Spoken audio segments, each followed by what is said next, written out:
आदर और सम्मान के योग्य एक ऐसी शख्सियत जिन्होंने 1 मिनट के लिए चट्टा साहब पहले अपनी बात कहेंगे, फिर मैं अपनी बात शुरू करूंगा। सत्कार योग वीरों, हमारे सबके लिए महान खुशी की बात है कि आज महान आदमी, महान फाइटर जो आपके हकों की रक्षा करने के लिए कई सालों से जुटे हुए हैं, जिन्होंने किसान की, जमींदार की, बनिए की, व्यापारी की, सबकी एक एक दम पर लड़ाई लड़ी है। मैं इनके आने पर आप सबको इनको बधाई देता हूं। सर मैं बेनती करता हूं, मुझे सोनिया जी के साथ काम करने का वक्त मिला, मुझे राहुल जी के साथ काम करने का वक्त मिला, मुझे मैडम गांधी के साथ, इंदिरा गांधी के साथ काम करने का वक्त मिला। मुझे सबसे पहले टिकट इंदिरा गांधी जी ने दी थी, उसके बाद आपके पिताजी और आपकी माताजी के साथ मैं भाइयों की तरह काम करता रहा और अब आपके साथ हूँ। आप इस पवित्र धरती पे आज आए हैं। ये पवित्र धरती वो है जिस धरती पे राम आया था, जिस धरती में पूजा हुई थी, जिस धरती को सारे हिंदुस्तान से ऊपर वाली धरती बोलते हैं। और इसके साथ एक बात और करूंगा कि ये वो धरती है जहां केवल इसी जगह 9 गुरु आए थे और 9 गुरु कहीं नहीं गए। 9 गुरु आए थे तो पेवा में आए थे। सो पेवा में यहाँ आने पर आपको बहुत बहुत बधाई, आपका बहुत बहुत शुक्रिया, आपकी बड़ी बड़ी मेहरबानी कि आप आए हैं। Thank you. धन्यवाद जी। अब मैं प्रार्थना करूंगा हरियाणा किसान कांग्रेस के अध्यक्ष भाई धर्मेंद्र कोलाखा जी से, वो अपने श्री राहुल गांधी जी को हर बात करेंगे। भाई धर्मेंद्र कोलाखा जी किसान कांग्रेस की तरफ से, पूरे हरियाणा की तरफ से जोरदार ताली बजाएं। अब मैं प्रार्थना करूंगा भाई सतवीर राणा जी से, मैं हूं किसान, टोपी भेंट करेंगे आदरणीय राहुल गांधी जी को, मैं हूं किसान के साथ। अब मैं प्रार्थना करूंगा अखिल भारतीय कांग्रेस कमेटी के महासचिव आदरणीय श्री रणदीप सिंह सुरजेवाला जी से आए और अपनी बात रखे। जोरदार ताली से स्वागत। सुरजेवाला जी। आदर और सम्मान के योग्य एक ऐसी शख्सियत जिन्होंने लगातार देश के मजदूर, देश के गरीब, देश के किसान, देश के छोटे दुकानदार की जिंदगी के लिए लगातार संघर्ष किया है। आदरणीय राहुल गांधी जी, हरियाणा प्रदेश कांग्रेस कमेटी की अध्यक्षा कुमारी शैलजा जी, पूर्व मुख्यमंत्री विपक्ष के नेता चौधरी भूपेंद्र सिंह हुड्डा जी, मंच पर विराजमान हरियाणा के प्रभारी विवेक बंसल जी, पूर्व विपक्ष की नेता किरण चौधरी जी, सांसद दीपेंद्र हुड्डा जी, हमारे बड़े भाई आदरणीय कैप्टन अजय यादव जी, कुलदीप बिश्नोई जी और मेरे सामने बैठे किसान के बेटों, बुजुर्गों, नौजवान साथियों, दोस्तों, राहुल गांधी जी कई घंटे लेट चल रहे हैं। केवल 60 सेकंड में मेरी बात समाप्त करने का प्रयास करूंगा। आज नरेंद्र मोदी ने, आज मनोहर लाल खट्टर की सरकार ने, दुष्यंत चौटाला ने खेत और खलिहान पर हमला बोला, आज रोजी और रोटी पर हमला बोला है। हमारे अनुसूचित जाति के भाइयों और पिछड़े वर्गों के भाइयों, उनकी जिंदगी पर हमला बोला है। अनाज मंडी अगर खत्म हो जाएंगी, ना किसान बचेगा, ना कस्बे बचेंगे, ना शहर बचेंगे।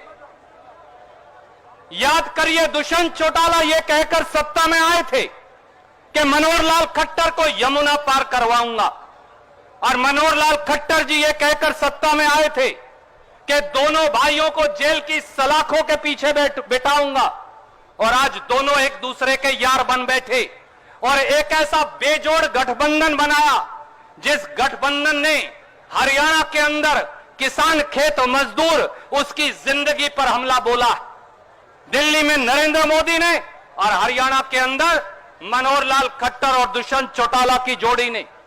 आज फिर राहुल जी ने बीड़ा उठाया। एक बार बीड़ा तब उठाया था किसान जब तेरी जमीन का उचित मुआवजा कानून 2014 के अंदर नरेंद्र मोदी ने खत्म कर दिया था, तब भी अध्यादेश लेकर आए थे, तब भी कानून बनाया था, परंतु राहुल गांधी जी ने किसी बात की परवाह करते बगैर भट्टा परसोल उत्तर प्रदेश की धरती से एक ऐसे संघर्ष की शुरुआत की थी जिस संघर्ष के आगे हिंदुस्तान की सरकार को झुकना पड़ा था। राहुल जी, हमें विश्वास है पंजाब की पवित्र धरती से, पेवा की पवित्र धरती पर आई, कुरुक्षेत्र की पवित्र धरती पर आई आपकी इस यात्रा पूरे हिंदुस्तान के किसान की राजनीति में एक नई करवट लेकर आएगी। पूरा हिंदुस्तान और हरियाणा आपके साथ है, ये नौजवान आपके साथ हैं, ये पगड़ी वाले हमारे किसान भाई आपके साथ हैं, दुकानदार गरीब मजदूर आपके साथ है। आप आगे बढ़ते चले जाइए, जब तक ये काले कानून ना खत्म हो जाए आपका संघर्ष जारी रखिए। हाथ उठाकर कहिए कि हम सब राहुल गांधी जी के साथ हैं। एक बार हाथ खड़ा करके विश्वास दिलाइए राहुल गांधी जी को। मैं एक बार फिर राहुल जी का पेवा की पवित्र धरती पर कुरुक्षेत्र में स्वागत करता हूं और अपनी वाणी को यहीं विराम देता हूं। जय हिंद, जय किसान, धन्यवाद। और मैं प्रार्थना करूंगा हरियाणा के पूर्व मुख्यमंत्री और विपक्ष के नेता चौधरी भूपेंद्र सिंह हुड्डा जी से कि आए और अपनी बात रखे। आदरणीय हुड्डा साहब।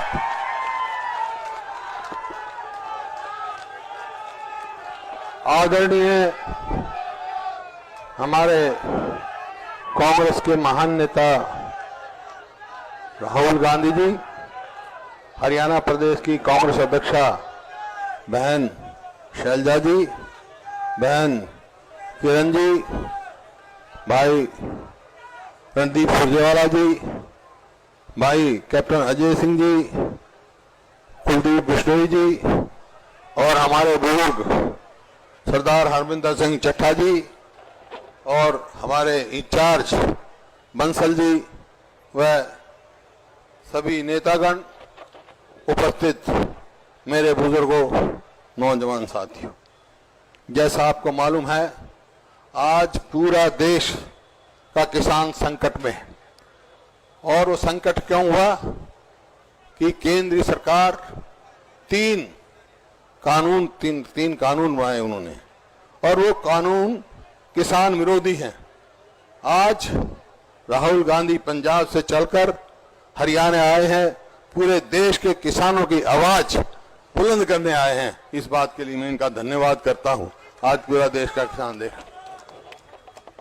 क्योंकि झगड़ा क्या है, हमने कहा 3 कानून लेके आए हो आप, चौथा कानून ले आओ कि कोई भी व्यक्ति, कोई कॉरपोरेट किसी भी किसान की अगर फसल खरीदेगा तो एमएसपी से कम नहीं खरीदेगा, और कोई उसको एमएसपी से कम खरीदेगा तो उसका सजा का प्रावधान कर दो। यही तो मांग है हमारी, यही कांग्रेस की मांग है। आज एमएसपी का क्या मामला है? आज किसान को धान की पूरी एमएसपी नहीं मिल रही, आज किसान को मक्का की एमएसपी नहीं मिल रही, रागी की नहीं मिल रही, सोयाबीन की नहीं मिल रही, जो मंडियों में आप राहुल जी जाएंगे पता कर जाएंगे, पूछ लेंगे, किसी को नहीं मिली। तो आज जब किसान की आवाज उठाई है पूरी कांग्रेस ने और राहुल गांधी जी ने, ये आवाज दबने वाली नहीं है। और सोनिया गांधी जी की प्रेरणा से, आपके उसके राहुल जी के उससे, हमने तो 2007 में ही कॉन्ट्रैक्ट में नियम बना दिया था, कॉन्ट्रैक्ट फार्मिंग में, जिसकी हम आज मांग कर रहे हैं कि कोई भी एमएसपी से कम नहीं खरीद सकता। तो हरियाणा में तो नया कानून लागू नहीं हो सकता जब तक पुराने कानून हमारी सरकार, कांग्रेस की सरकार के नहीं खत्म करेंगे। तो मैं विश्वास दिलाता हूं राहुल जी को कि आज जो मुद्दा लेके आप आए हो, उसके लिए हम पूरी किसानों के साथ मिलकर पूरी लड़ाई लड़ेंगे। और ये जो कानून बनाए हैं, किस प्रकार से कानून बनाए हैं, कभी सुना है? राज्यसभा में, मतलब कोरोना साल में अध्यादेश ला दिए और राज्यसभा में ध्वनि मत से बिल पास करा दिया। जहां ध्वनि ज्यादा थी, मत कम थे, मत नहीं थे, मत गिनते तो वो बिल पास ही नहीं हो सकते थे। तो आज जो आप लेके आए हो, बीड़ा उठा के आए हो, हम पूरा उसमें किसानों की आवाज में आवाज हर संघर्ष के तैयार रहेंगे। और मैं आपका बहुत बहुत आभारी हूं जो आपने किसानों की आवाज उठा के आप पंजाब से हरियाणा में गए हो और पूरे देश के किसान को जागृत करने के लिए निकले हो। इन्हीं शब्दों के साथ मैं फिर से आपका हरियाणा में बहुत बहुत स्वागत करता हूं। धन्यवाद। जय हिंद। और मैं प्रार्थना करूंगा हरियाणा प्रदेश कांग्रेस कमेटी की अध्यक्ष बहुत ही आदरणीय कुमारी शैलजा जी से कि आए और अपनी बात रखें। आदरणीय शैलजा जी।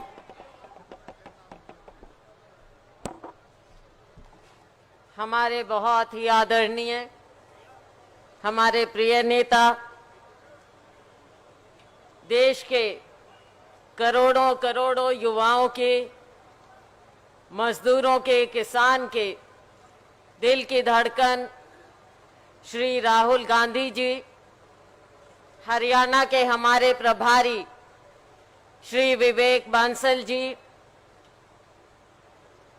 हरियाणा में प्रतिपक्ष नेता पूर्व मुख्यमंत्री श्री भूपेंद्र सिंह हुड्डा जी, सीडब्ल्यूसी के मेंबर श्री कुलदीप बिश्नोई जी, सीडब्ल्यूसी के मेंबर श्री दीपेंद्र हुड्डा जी, बहन किरण चौधरी जी, कैप्टन अजय यादव जी, श्री चट्टा जी जो कि यहाँ से पूर्व स्पीकर रहे, और हमारे साथी आप सबके बहुत ही चहेते श्री रणदीप सिंह सुरजेवाला जी,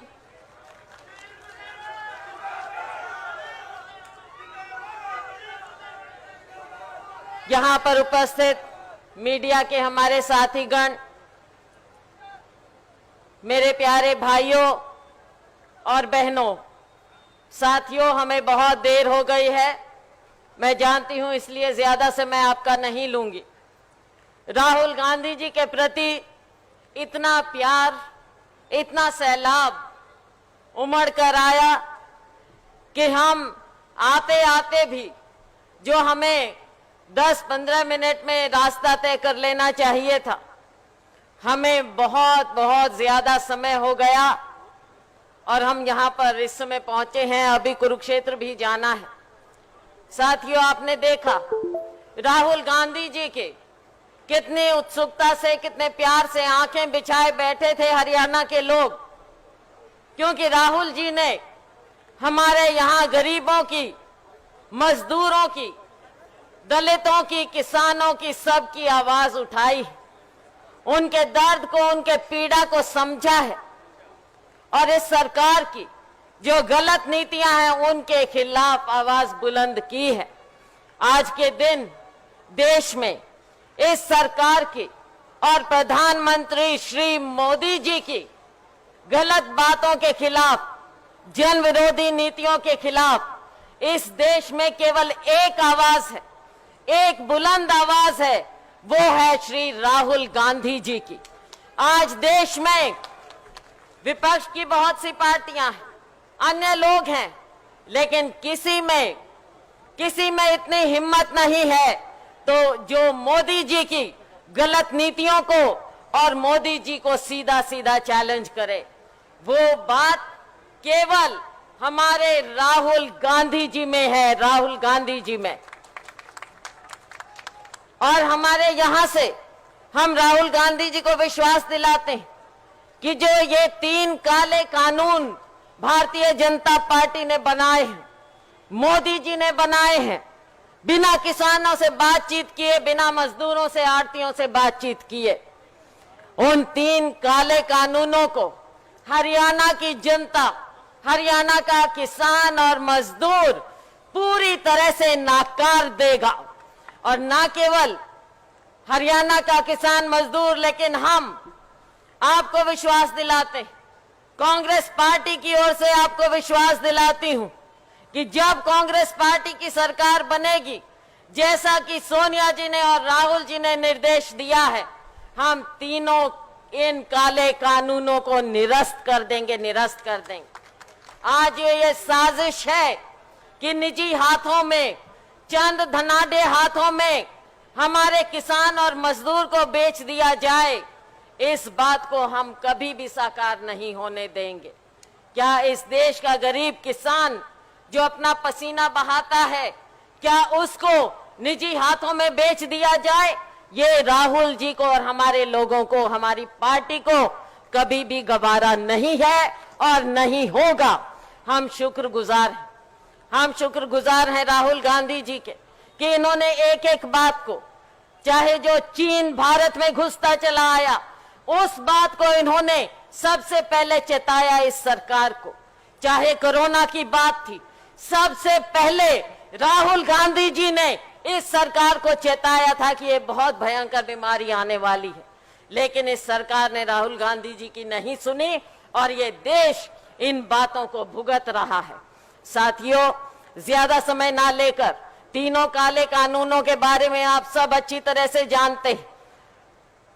हमारे सुरजेवाला जी ने भी, हुड्डा साहब ने भी उसके बारे में कहा। हम बार बार आपके बीच कहते आ रहे हैं। राहुल गांधी जी आपको बात बताएंगी, मैं ज्यादा समय नहीं लूंगी। केवल आपकी ओर से मैं विश्वास दिलाना चाहूंगी राहुल गांधी जी को कि आज जो आप यहाँ आए हैं, आपका हम तहे दिल से स्वागत करते हैं और हम आपको एक बार नहीं बार बार यहाँ पर आमंत्रित करेंगे। हरियाणा के लोग बार बार आपको यहाँ पर बुलाएंगे। आज जो हरियाणा सरकार ने किया, जो बॉर्डर पर किया, फिर एक घिनौनी हरकत की। पिछले दिनों में आपने देखा राहुल गांधी जी और प्रियंका गांधी जी जब एक गरीब दलित परिवार का दुख बांटने जा रहे थे, तो इस सरकार ने, भारतीय जनता पार्टी की सरकार ने यूपी के बॉर्डर पर इतनी बदसलूकी की है हमारे राहुल गांधी जी के साथ और हमारी बहन प्रियंका जी के साथ। ये देश कभी इन भारतीय जनता पार्टी के लोगों को माफ नहीं करेगा। ये लोग जो ठेकेदार बनते हैं, ये लोग ठेकेदार बनते हैं भारतीय संस्कृति के। ये नहीं जानते कि हमारी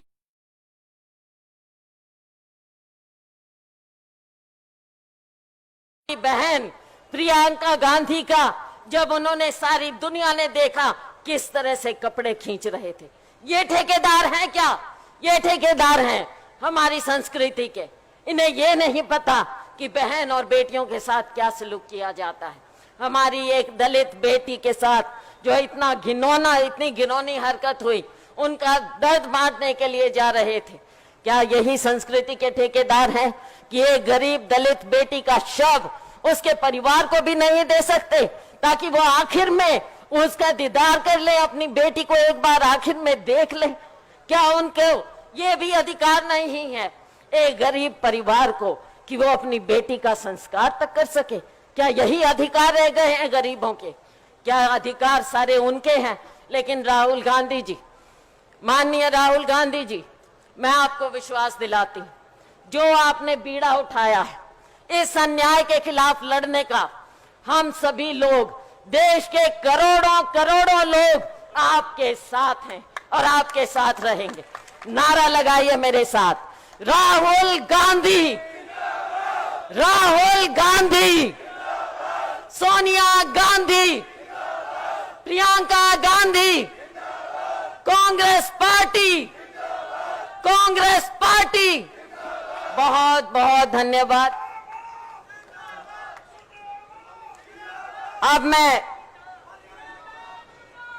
अब मैं आमंत्रित करूंगी हमारे प्रिय नेता श्री राहुल गांधी जी को कि वो आकर आपको संबोधित करें। बंसल जी, कुमारी शैलजा जी,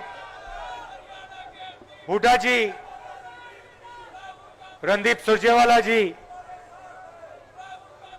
दीपेंद्र हुड्डा जी, यादव जी, कांग्रेस के हमारे सब सीनियर नेता, प्यारे कार्यकर्ता, भाइयों और बहनों, आप सबका यहां स्वागत, नमस्कार।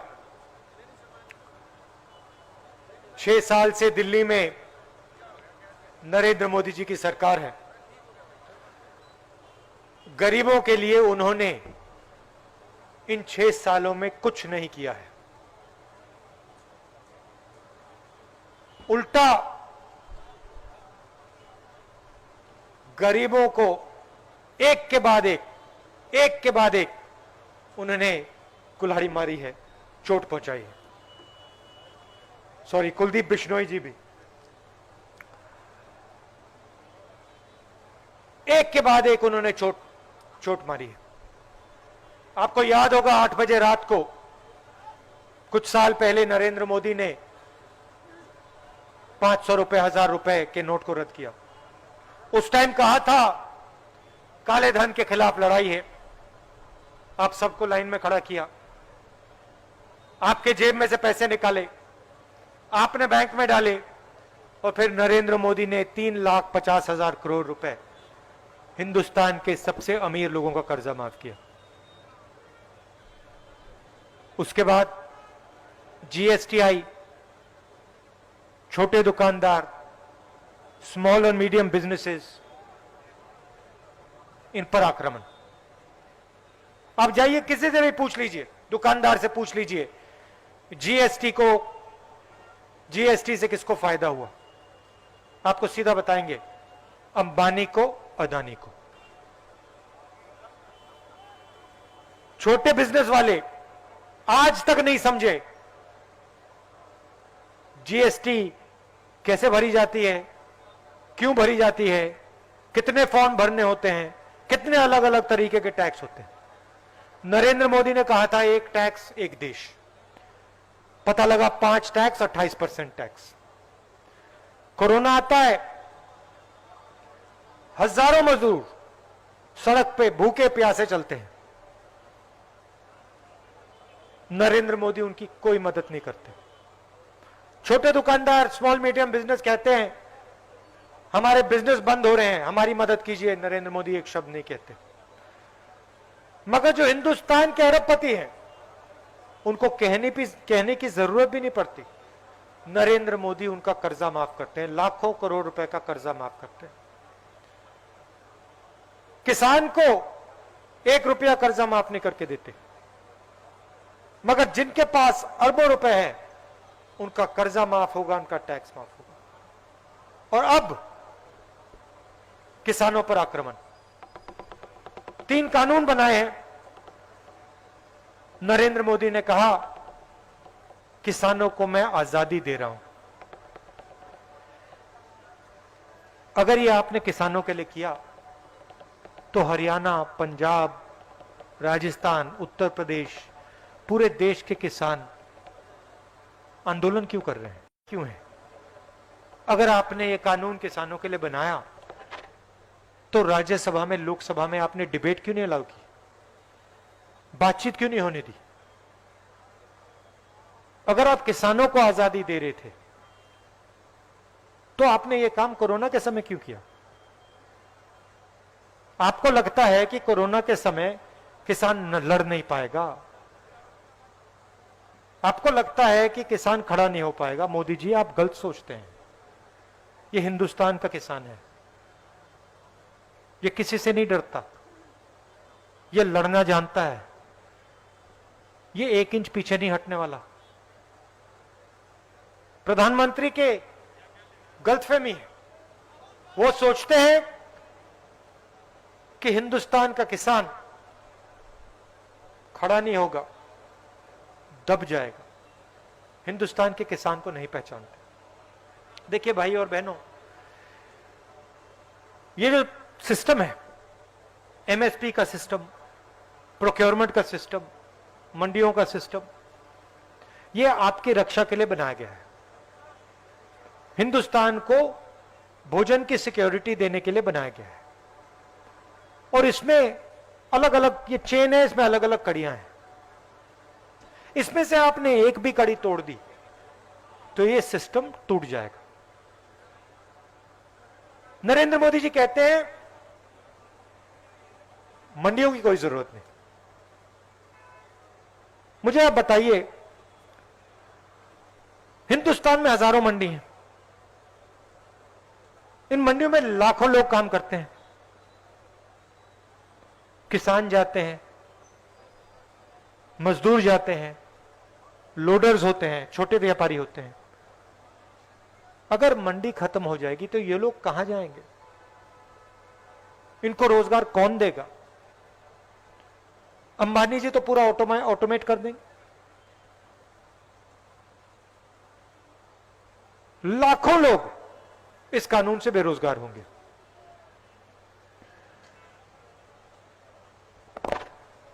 आइडिया क्या है? नरेंद्र मोदी की सोच है कि ये जो आपका सिस्टम है एमएसपी का, प्रोक्योरमेंट का, इसको तोड़ दिया जाए।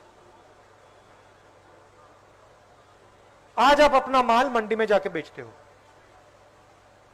कोई मुश्किल होती है वहां पे आप कंप्लेंट कर सकते हो, किसी अधिकारी के पास जा सकते हो, पुलिस वाले के पास जा सकते हो। आने वाले कल में जब ये 3 कानून लागू हो जाएंगे, फिर आपके सामने सिर्फ एक तरफ अंबानी मिलेगा, दूसरी तरफ अदानी। वहां पे आपकी कोई पुलिस मदद नहीं करेगी, कोई ऑफिसर नहीं मदद करेगा, आप उनसे बात ही नहीं कर सकते। वो तो गुजरात में रहते हैं, मुंबई में रहते हैं, किसान की वहां पहुंच ही नहीं है। तो ये जो आपके रक्षा का सिस्टम है, एक बार ये टूट गया, फिर आपके पास कुछ नहीं बचेगा, आपको सही दाम नहीं मिलेगा, और फिर आस्ते आस्ते आस्ते जो आपकी जमीन है वो आपके हाथ से छीन ली जाएगी। जमीन पे मॉल बनेंगे, बड़े बड़े मॉल बनेंगे, उसमें फ्लैट्स बनेंगे, मगर आप लोग, हिंदुस्तान के किसान, आपके बच्चे, मजदूर लोग, ना आप उस मॉल में घुस पाओगे और ना आप वो फ्लैट खरीद पाओगे। इसलिए हम यहां खड़े हैं। हम चाहते हैं कि जो आपका है वो आपके साथ रहे, आपको सही दाम मिले और आपकी रक्षा हो।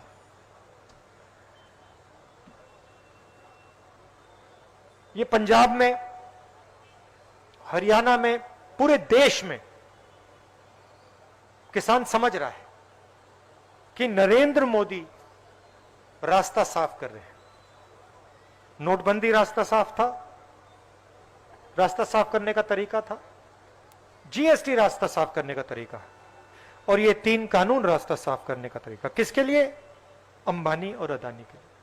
क्यों? क्योंकि किसान नरेंद्र मोदी की मार्केटिंग नहीं कर सकता, मजदूर नरेंद्र मोदी की मार्केटिंग नहीं कर सकता। अंबानी जी, अदानी जी उनकी मार्केटिंग कर सकते हैं, उनको टीवी पे घंटों के लिए दिखा सकते हैं, किसान ये काम नहीं कर सकता। इसलिए नरेंद्र मोदी किसान का जो है वो छीन रहे हैं और इन लोगों को दे रहे हैं। ये सच्चाई है। लोग कहते हैं ये तो किसानों का प्रॉब्लम है, मजदूरों का प्रॉब्लम है, हमारा नहीं है, मगर उनको बात समझ नहीं है।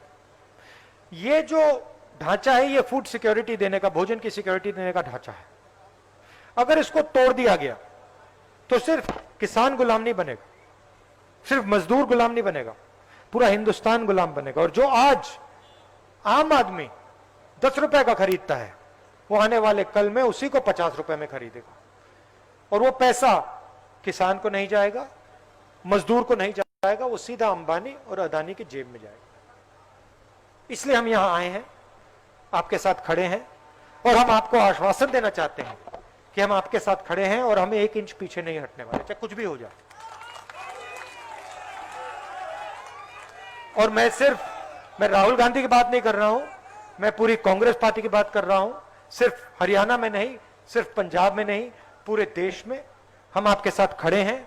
और ये जो 3 कानून हैं, हमारी सरकार आएगी तो इनको उठा के हम एकदम डस्टबिन में फेंक देंगे, वो अलग बात है। उनको तो हम जैसे ही हमारी सरकार आएगी रद्द कर देंगे, मगर सरकार आने से पहले हम आंदोलन करेंगे, किसानों की आवाज जो है उसको उठाएंगे और आपके साथ मिलकर इन 3 कानूनों का विरोध करेंगे। ये मैं आपसे कहना चाहता था। रात का समय है, आप दूर दूर से आए, इसके लिए आप सबको दिल से बहुत बहुत धन्यवाद। नमस्कार, जय हिंद। आदरणीय राहुल जी का और सब नेताओं का, मंचासीन और सामने बैठे सब किसान भाइयों का, पत्रकार छायाकार साथियों का, नौजवानों का, मजदूरों का, दुकानदारों का दिल की गहराई से धन्यवाद। ये लड़ाई जारी रहेगी। बहुत बहुत शुक्रिया। जय हिंद।